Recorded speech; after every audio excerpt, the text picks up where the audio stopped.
Coucou tout le monde, j'espère que vous allez bien. Donc aujourd'hui je vous retrouve pour un point lecture, même si en fait j'ai que 4 livres à vous présenter. Donc oui, ce mois a été très bizarre, mais en fait voilà, c'est parce que vu qu'il y a les cours et tout, j'ai pas pu lire vraiment énormément. Donc on va commencer tout de suite. Donc d'abord le premier livre, je ne l'ai pas avec moi parce que c'était un emprunt, un prêt. Enfin c'était une amie qui me l'avait prêté, donc c'était... La femme parfaite est une connasse, donc je vous l'avais montré dans mon vlog qui parlait de tout et n'importe quoi. Donc vlog, blabla, septembre, funko, tardis, tout ça. Euh, Pardon, maladie. Donc ce livre était vraiment trop amusant, enfin, moi je pétais de rire en le lisant tout simplement. Il était sympa et c'est tout ce que j'ai à vous dire. Donc il est écrit par Marie-Adeline Girard et Anne-Sophie Girard. Marie-Adeline et Anne-Sophie Girard, c'est ça. Et c'est aux éditions Le Livre de Poche. Donc voilà, comme ça vous le savez. Donc ensuite, juste après, j'ai commencé à lire Inferno de Dan Brown, que j'ai pas fini encore, parce que franchement, j'ai pas le temps de lire en fait. Donc j'en suis à 392 pages, j'espère pouvoir le finir ce week-end, sinon je le finirai dans la semaine. Hein. Donc il est aux éditions Le Livre de Poche. Tout ce que je peux vous dire pour l'instant, c'est que j'ai adoré. Enfin, pour le moment, j'adore vraiment. Il y a des choses que j'avais un peu vu venir, mais sinon, c'est trop génial. Donc ça se passe... Enfin, je pense que vous connaissez donc un peu toute cette série. Donc il y a Da Vinci Code, Le Symbole Perdu, Ange et Démon et Inferno. Je sais pas c'est dans quel ordre, je crois que Da Vinci Code est le premier. Enfin, moi, c'est ce qu'on me dit, donc pour moi, c'est ça. Et donc ça c'est Inferno, donc ça parle de Robert Langdon qui est donc professeur de symbologie à Harvard, blablabla. Un jour il se réveille, enfin, au début de l'histoire, il se réveille en pleine nuit dans un hôpital, il sait pas où il est, il a hyper mal au crâne, tout ça. Il appelle un médecin, les médecins arrivent et tout.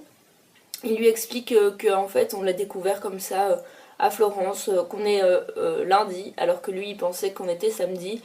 Donc après c'est ça qui va se passer. Et qu'est-ce qui va arriver d'autre? Ah oui, quelqu'un va essayer de le tuer. Du coup, il va s'enfuir pour essayer de s'enfuir avec le docteur Sienna Brooks, qui est donc son ami dans ce truc. Parce que je pense que Robert Langdon a toujours des amis, genre dans les bouquins. Je sais pas pourquoi. Enfin, parce qu'il est jamais seul, quoi.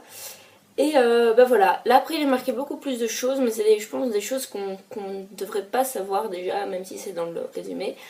Et donc voilà, pour le moment j'adore, j'accroche vraiment à l'histoire. D'ailleurs j'ai acheté Da Vinci Code pour me mettre un peu dans l'ambiance de Dan Brown, donc il est là dans ma bibliothèque. Donc voilà, alors ensuite en lisant Dan Brown, donc Inferno, j'ai commencé à lire deux comics, enfin d'abord le premier et après le deuxième, logique.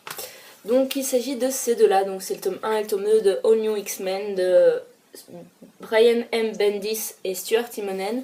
Et le 2, il y a aussi David Marquez qui écrit avec eux, enfin qui fait le scénario et les dessins avec eux. Donc je vais tout d'abord vous parler du premier. Donc comme vous le savez, je l'ai acheté quand j'étais à Forbidden Zone après avoir été à la fête de la BD. Donc je vous avais montré comment c'est géant et trop bien et tout. Merde, j'ai un message. Et donc j'ai acheté ceci et j'ai adoré, franchement j'ai adoré ce comics, c'est un truc de malade. Je trouve les dessins super bien faits, je trouve l'histoire super intéressante, ça me fait un tout petit peu penser à le nouveau X-Men, donc le film qui est sorti qui s'appelait Days of Future Past, donc je sais pas en français c'est quoi, parce que moi je l'ai vu en anglais et je l'ai vu genre le jour de sa sortie et tout, enfin soit, je suis une fan de Marvel, hein, ça vous l'aurez compris. Donc j'ai acheté aussi celui-là proche de sa sortie et le tome 2 est sorti genre 2 ou 3 semaines après, c'est assez sympa, donc j'attends que le tome 3 sorte aussi. Donc pour le tome 1, qu'est-ce que je peux vous dire? Qu'il est génial, donc l'histoire ça raconte en fait, on est un peu dans un futur assez éloigné on va dire, où Cyclope est devenu méchant, donc voilà, ça c'est l'un des futurs on va dire possibles dans l'univers Marvel et donc X-Men. Cyclope a été il a eu la force phénix et du coup il est devenu méchant parce qu'en fait il veut tuer, si vous voulez, les humains pour avoir un havre de paix pour les mutants.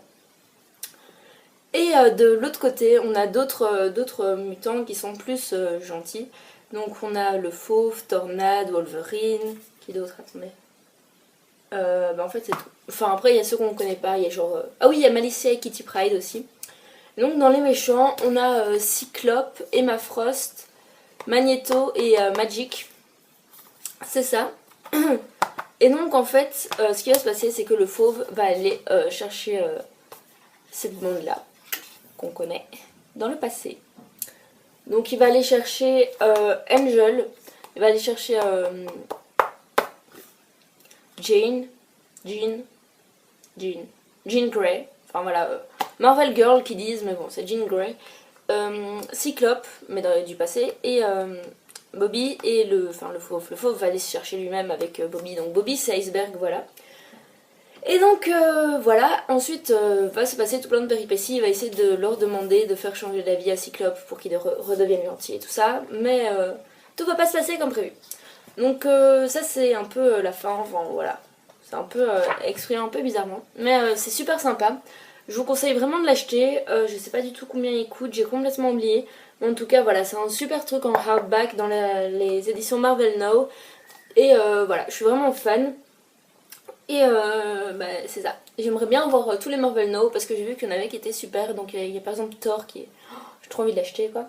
Et après voilà, il y a les Avengers, Captain America, tout ça. Je vous ai déjà dit ça en fait dans l'IMM juste avant, mais bon. On va faire comme si de rien n'était. Et donc voilà, donc maintenant je vais vous parler du tome 2.